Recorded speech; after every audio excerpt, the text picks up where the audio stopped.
ඉතින් ඔන්න මැයි 4 වෙනිදා නැත්තම් ඊයේ දවසේ නෝනම් තමිල්නාඩුව පැත්තෙන් ගොඩක් විසිල් ශබ්දවල උණුසුම ලංකාවට වගේම ලෝකෙටම දැනෙන්න පටන් ගත්තා. ඉතින් මේ විසිල් ශබ්දවල උණුසුමත් එක්ක තලපති හේටර්ස්ලා නැත්තම් ඔහුව පිළිකුල් කරන පුද්ගලයන් ඔහුට කොටියා ත්‍රස්තවාදියා ඔහු මේ හිතවත් නවුන්ට සපෝට් කරා වගේ දේවල් ගොඩක් කතා ඔයගලන්ට අහන්න දකින්න ලැබෙනවා. ඉතින් ඒ කතාව ඒගොල්ලෝ එහෙම බැන බැන ඉද්දී මට මතක් වුණ දෙයක් තමයි මේ 2022 ලංකාවේ පැවති ජනාරගලයෙන් පස්සේ ඇත්තම අපිත් එහෙම කෙනෙක් විසිල් ගහලා අත්පොඩි ගහලා උඩින්ම ලොකුම ලංකාවේ දැන්ට ඉහළම බලයක් දීලා රජයට නැත්තම් බලයට ගෙනාව නේද කියන එක. ඉතින් අද අපි බලමු ඇත්තම දැන් ඒ ගෙනාව පුද්ගලයා අනුර කුමාර දිසානායකනේ ගෙනාව පුද්ගලයාත් ත්‍රිකුණාමලයේ යාපනයේ මොකක් හරි දමිළ යන උත්සවයකට දමිළ ජනතාවගේ උත්සවයකට ගියන් පස්සේ ගොඩක් අය කියනවා මූට සිංහල අවුරු මේ අලුත් අවුරුද්දම සමරන්න බැරි මූට හිස් තෙල්ක මත ගහන්න බැරි මූට පන්සලට තමයි යන්න බැරි.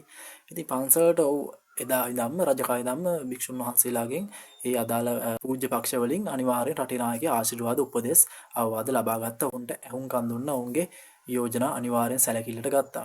ඉතින් අදත් අනිවාර්යෙන් ඒ තත්ත්වයට සුදුසු භික්ෂුන් වහන්සේලා වගේම අනිකුත් පූජනීය නායකයෝ ලංකාවේ ඕන තරම් ඉන්නව නැතුව නෙමෙයි. නමුත් එතන අපි උඩින්ම තියලා තියෙන පුද්ගලයෝ මොන වගේද ඒගොල්ලෝ හැසිරීම ඒගොල්ලෝ ඇයි මේ තරමට පිළිකුල් හැසිරීමක් දක්වන්නේ කියලා අපි අද කතා කරමු. ඇත්තටම ඕගොල්ලෝ දැන් කියනවා නම් සමහර අය අනුර කුමාර පන්සලට යනවා හිස්තෙල් ගන්නවනේ අලුත් සමරනවා යාපනය යනවා වගේ බෞද්ධයෙක් වගේ ජීවත් වෙන සිංහලකම ඇඟේ තියෙන්න ඕනේ කියලා. ඉතින් අපි බලමු ඒ වගේ මෙච්චර කාල රටේ බිහි වෙච්ච පාලකයෝ අවවාදාන ශාසනා ගත්ත උපදෙස් ගත්ත ඉහළම ඉන්න භික්ෂුන් වහන්සේ කෙනෙක් ගැන අපිට ඇත්තටම කවදාකවත් ඇසිය නොතුම ඕගොල්ලන්ට මේ ගැටලුවක් කියලා ඇති ඔය පල්ලිගම හේමරතන ඒ හාමුදුරුවන්ගේ මේ සිද්ධිය ඇත්තටම ඕගොල්ලන්ට ගැටලුවක් නෑ. ඕගොල්ලෝ හරියට මේක අගම්මුලක් දන්නේ නැත්නම් කින් එක පිළිවෙලට ලියා ගන්න. අද මේ වීඩියෝ එක ඉවරන කම්මන්න තමිල්නාඩු උණුසුමත් එක්ක එන්නකො බලන්න මොකද්ද ලංකාවේ වෙන්නේ කියලා. මේ දවස්වල ශ්‍රී ලංකාව පුරාම දැඩි ආందోලනයකට ලක් වෙලා තියෙන අනුරාධපුර ප්‍රදේශයේ බාල වයස්කාර දැරියක් සම්බන්ධ බරපතල නඩු විභාගයක් ගැනයි. මේ දවස්වල වෛරල් එක සතියෙන් සැර මොකක් හරි නෝ ඒත් මේක සතියකින් ඇවිල්ලා අපි අතන අමතක කරන්න ඕන දෙයක්ද ඇත්තටම උන්ට ඒ පරණ තත්ත්වය අපි අපව දෙන්න ඕනද කියලා අපි බලමු. මේ සිද්ධිය සමාජ මාධ්‍ය ප්‍රධාන මාධ්‍ය සහ ජනතාව අතර විශාල කතාබහක් ඇති කරලා තියෙන්නේ. චෝදනා එල්ල වී තිබෙන්නේ සාමාන්‍ය පුද්ගලයන්ට නොව බලවත් සහ සමාජයේ ප්‍රසිද්ධ පාර්ශව කිහිපයකට වීම නිසා. ඉහළම පුටුවලින් තමයි මේ චෝදනා එන්නේ. ඒ වගේම මේ සිද්ධියේ විශේෂම දේ වෙන්නේ බොහෝ දෙනා පවසන ආකාරයට චෝදනා එල්ල වී ඇති පුද්ගලයන් කිසිවෙකුත් මෙතෙක් අත්අඩංගුවට ගෙන නොමැති අතර දැරිය පමණක් ආරක්ෂණ සහ මනෝ උපදේශන ක්‍රියාවලියකට යොමු කර තිබීමයි. ඉතින් ඉහළ පුටුවල කවුරුන් බස් ඇත්තටම මේගොල්ලෝ මේ වැරදි අර පල්ලෙහා ඉන්නකොට මොළේ අමාරු මොකාර උන්ට පිස්සු එක්ක උන්ට මාන්දන් ඒ වගේ තමයි අරගොල්ලෝ වැරදි නෑ මේ අපි තමයි වැරද්ද කරලා තියෙන්නේ. ඔළුව නමයි ඉන්න කියලා තමයි කේස් එකේ මුල් කතාව. මොකද්ද මෙතන ඇත්තට වුණේ අපි බලමු. වාර්තා අනුව මේ දැරියගේ වයස පිළිබඳව මුලින් විවිධ තොරතුරු පැතිරුණා. ඇතැම් පාර්ශව ඇය අවුරුදු 15ක් ලෙස සඳහන් කළත් පසුව තහවුරු ඇත්තේ ඇයගේ සැබෑ වයස අවුරුදු 14යි මාස 4ක් බවයි. ඒ කියන්නේ නීතිය අනුව ඇය තාමත් බාල වයස්කාර දැරියක්. මෙම නඩුව අද අනුරාධපුර අධිකරණයේදී නැවත කැඳවූ අතර අධිකරණය පොලිසියට නියෝග කර තිබුණේ මෙතෙක් සිදු කළ විමර්ශන අවසන් කර නිසි පරිදි නව මෝසමක් මගින් නැවත විමර්ශන ආරම්භ කරන ලෙසයි. මෙයින් පෙනී යන්නේ අධිකරණයේද මේ පරීක්ෂණ පිළිබඳව දැඩි අවධානයක් යොමු කර ඇති බවයි. ඒක ඇත්තම අපි සතුටු වෙන්න ඕන දෙයක්. ඉස්සලා තිබිච්ච මේ තාත්ත්වයට එක්ක ලංකාවේ දැන් නීතියට උඩින් කවුරක් නැති එක මාර ක්ලියර් වෙන ගමන් තියෙන්නේ ලංකාවේ. ඒ ගැන සතුටුයි. දැරියගේ ප්‍රකාශය අනුව හෙළි වූ තොරතුරු. දැරිය ලබා දුන් ප්‍රකාශය අනුව මීට වසර 3කට පමණ පෙර ඇයගේ මව විසින් මුදල් ලබා ගැනීම අරමුණින් ඇයව එක් පුද්ගලයෙකු වෙත බාර දී ඇති බව චෝදනා කර තිබේ. තමන් වදපු අම්මා තමයි දැරියව මෙන්න ඉඳා මගේ දුව දූෂණය කළා මට කීයක් හරි දියන් කියලා දීලා තියෙනවා. ඇය පවසන පරිදි එම අවස්ථාවේ මුදල් ලබා දී තිබූ අතර පසුව ඇයට තෑගි සහ ජංගම දුරකථනයක්ද ලබා දී තිබෙන බව සඳහන් වෙනවා. වැදගත්ම දේ වන්නේ දැරිය විසින් ලබා දුන් ස්ථාන විස්තර කාමර සැලසුම් දොරවල් සහ රාක් පිළිබඳ විස්තර පසු සිදු කළ අපරාධ ස්ථාන පරීක්ෂණවලදී ගැළපී ඇති බව වාර්තා වීමයි. ළමයි බොරු කියන්නේ නැහැ උසාවියකින් පොලිසියකින් ඕන තැනකින් මේ ළමයි කියන දේ අනිවාර්යෙන් පිළිගන්නවා. බොරු කියන chance එක ගොඩක් අඩුයි. මොකද ඒගොල්ලෝ ඒ තැන් වලින් පස්සේ පොඩ්ඩක් බයත් වෙනවා. අම්මා තාත්තා කියලා දුන්නත් ඒ දේවල් ඒගොල්ලෝ එතනදී කියන්නේ නැහැ. දඹුල්ල සිද්ධිය. ඔන්න දඹුල්ලේ වෙච්ච වුණ සිද්ධිය මොකද්ද? මේ අතර දැරිය සහ ඇයගේ මව මීපැණි විකිණීම සඳහා දඹුල්ල ප්‍රදේශයට ගිය අවස්ථාවකදී තවත් අපයෝජන චෝදනාවකුත් මතුවී තිබෙනවා. වාර්තා අනුව මව වෙළඳාමේ නිරතව සිටියේදී දැරිය වැසිකිළියට ගිය අවස්ථාවක තවත් පුද්ගලයෙකු විසින් ඇයව රැගෙන ගොස් අපයෝජන කර ඇති බව ඇය චෝදනා කර තිබෙනවා. මොන වගේ අම්මලාදනේ?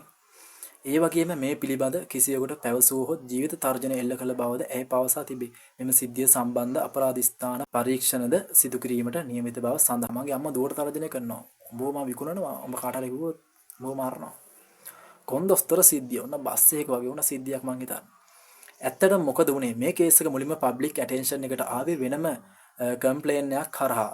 දැරිය බස් කන්ඩක්ටර් කෙනෙකු සමග පැන ගොස් ඇති බවට පැමිණිල්ලක් ලැබීම පසු පොලිසිය ක්‍රියාත්මක වෙලා තිබෙනවා. නමුත් පසුව සිදු කළ ප්‍රශ්න කිරීම්වලදී කන්ඩක්ටර් විසින් ඇයට කිසිදු හිංසාවක් සිදු කර නොමැති බවත් ඇය පාර වැරදී ගිය අවස්ථාවක උදව් කළ බවත් සඳහන් වෙලා තියෙනවා. යසස් උදව් කරන්නේ ටොයිලට්ස්. මෙම තොරතුරත් සමග කේස් එකේ පබ්ලික් නැරේටිව් එක සම්පූර්ණයෙන්ම වෙනස් වුණා. පොලිසිය එල්ලවන චෝදනා දැනට ජනතාව සහ සමාජ මාධ්‍ය තුළ වැඩිම විවේචනයක් එල්ලවන්නේ පොලිසියට. මොකද මෙතරම් බරපතල චෝදනා forensic evidence, crime scene visits, phone data recovery, DNA test වැනි දේ සිදුවෙමින් තිබෙද්දිත් මෙතෙක් කිසිදු සැකකරුවෙකු නිල වශයෙන් නම් කර නොමැති බව වාර්තා වෙනවා. ඒ වගේම විදේශ ගමන් තහනම් පැනවීමට දැනුම් දී තිබුණත් ඒ සඳහාද ක්‍රියාමාර්ග ගෙන නොමැති බව සඳහන්. කිසි දෙයක් වෙන්නේ නැහැ. කටින් විතරයි අතින් පයින් වැඩ නැහැ. ඒ නිසා බොහෝ දෙනා අසන්නේ නීතිය සාමාන්‍ය ජනතාවට එක විදිහකටත් බලවත් පාර්ශවයන්ට තවත් විදිහකටත් ක්‍රියාත්මක වෙනවද කියලා. එක පෑනලින් සියල්ල වෙනස් කරන්නේ. ජාතික ළමා ආරක්ෂණ අධිකාරියේ මැදිහත් වීම මේ සම්බන්ධව. මෙම සිද්ධිය සම්බන්ධයෙන් ජාතික ළමා ආරක්ෂණ අධිකාරිය සක්‍රියව කටයුතු කරමින් සිටින බව වාර්තා වෙනවා. ඔවුන් විසින් විශේෂ වාර්තා යොමු කරලා විමර්ශන වේගවත් කිරීමට සහ නීතිමය ක්‍රියාමාර්ග ගන්න ලෙස දැනුම් දී තිබෙනවා. දැරියගේ ආරක්ෂාව තහවුරු කර මනෝවිද්‍යාත්මක උපදේශන ලබා දීමටද පියවරගෙන තිබෙන බව. ඇත්තට මේ මනෝවිද්‍යා උපදේශන ගැන කියනවනේ ඒක ලංකාවේ අලුත් දෙයක්, ඒක මැජික් එකක් වුණාත් ඒක අනිවාර්යෙන් මේ ලෝකේ හැම මිනිස්සුරම තියෙන ඕන දෙයක්. අවසානට ඒක සල්ලි වල තමයි අපිට නැත්තම් නොමිලි කවර මනෝවිද්‍යාව දෙන්නේ නැහනේ. එහෙම නැති අපි හොඳ මේ අලුත් එක තමයි කතා කරන්නේ. මේකේ අර ඒ ළමයා පිස්සෙක් වගේ නෙමෙයි. ඒ ළමයාට දැවිලා තියෙන අර පොඩි දරුවෙන්නේ ඇත්තට මානසික ආදීන බලපෑමේ මොළයට ගිහින් තියෙන ඒවා නැති කරන්නත් අර යා නෝමල් ලයිෆ් එකට හුරු කරන්න බෑ. මොකද මේ ළමයා දූෂණය වුණා නෙමෙයි. මේ ළමයා මොනවත් මේ ළමයාගේ පණ ගැහෙනවා නම් ඒ කියන්නේ හදවත වැඩ නම් අනිවාර්යෙන් මේ ළමයා මරණින්දන් ජීවත් වෙන්න ඕන හොඳ මනසකින් යහපත් සෞඛ්‍යයෙන්. ඉතින් ඒ සඳහා මනස පුරුදු කරනවා. ඒක තමයි මේ මෙතන මනෝවිද්‍යා උපදේශනය කියලා සඳහන් කරන්නේ මම හිතන්නේ. අවසාන අදහස. මේ කේස් එක තවමත් ongoing ඉන්වෙස්ටිගේෂන් එකක්. ඒ නිසා අවසන් තීරණයක් හෝ වරදකරු බව තහවුරු කිරීමක් මෙතෙක් නැහැ. නමුත් මේ සිද්ධිය අපිට මතක් කරලා දෙන්නේ බාලවයස්කාර දරුවන්ගේ ආරක්ෂාව, නීතියේ සාධාරණත්වය සහ බලවතුන්ට එරෙහිව නීතිය ක්‍රියාත්මක වීම කියන කරුණු කොච්චර වැදගත්ද කියන එක. මේ සිද්ධිය සම්බන්ධයෙන් ඔබේ අදහස මොකක්ද? අනිවාර්යෙන් ඔයාගේ අදහස ඕනේ. පල්ලේගම එහෙම රතන හාමුදුරුවෝ ඇත්තටම ජනාධිපති ගිහිල්ලා යාගෙන් අවවාද අනුශාසන ගන්න සුදුසුද?